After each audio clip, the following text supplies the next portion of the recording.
खुशबू से भरल देहिया इस शरीर के बनावट और बिजली गिरा रहल बा लागे की जैसे खेतवा में सरसों फुला रहल बा।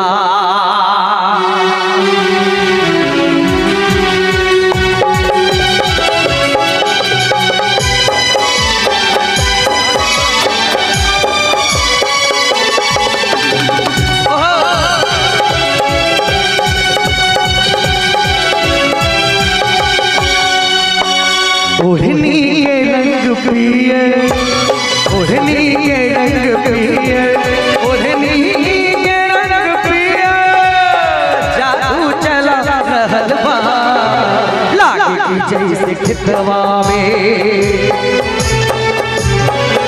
अरे लागे की जैसे खेतवा में सरसों फुला रहल बा लागे की जैसे खेतवा में सरसों फुला रहल बा। और सुगंधा जी थोड़ा सा यहाँ पे आ जाए, हमारे रोहित भैया आए हैं सहरसा से। हाँ बहुत चाहने वाले रोहित भैया व्हाइट कोट में आप नजर आ रहा है। यहाँ पे रहिए थोड़ा सा, सभी आदमी देखेगा अच्छा लगेगा। यहाँ से गाएंगे सुनाएंगे और अच्छा लगेगा। मारे हवा के झोंका लहरे और रोहित भैया की तरफ से शानदार 501 रुपये का प्यार आशीर्वाद, बहुत बहुत धन्यवाद। मारे हवा के झोंका लहरे लखुलल केसिया खुद फूल बन गई बा खुशबू से भरल रहिया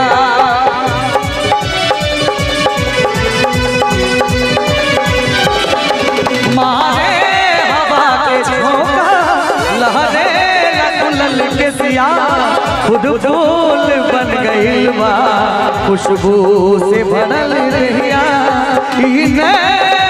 नसीले और मनवाल भरल बा लागे की जैसे खेतवा में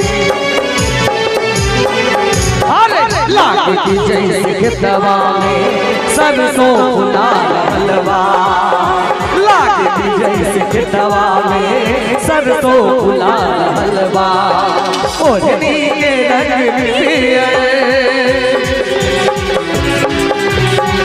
संदीप जी क्या बात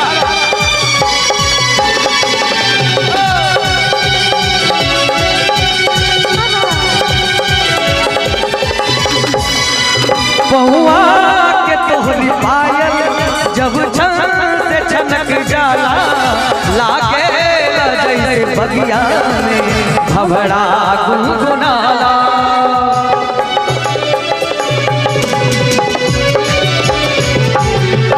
बहुआ के तोहरी पायल जब छन से छनक जाला लागे जैसे बगिया में भवरा गुनगुनाला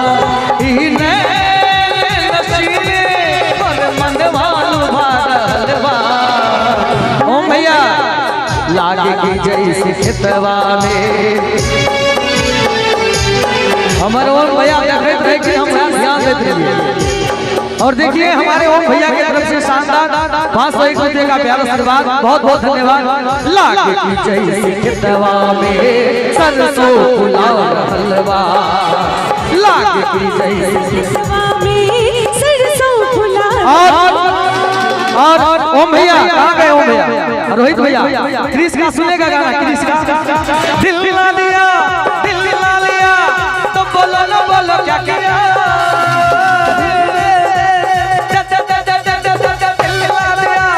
दिल दिला लिया तो बोलो ना बोलो क्या किया आखिर दुनिया में भी अगर प्यार किया तो क्या किया आखिर दुनिया में भी अगर प्यार किया तो क्या किया दिल दिला लिया तो बोलो ना बोलो क्या किया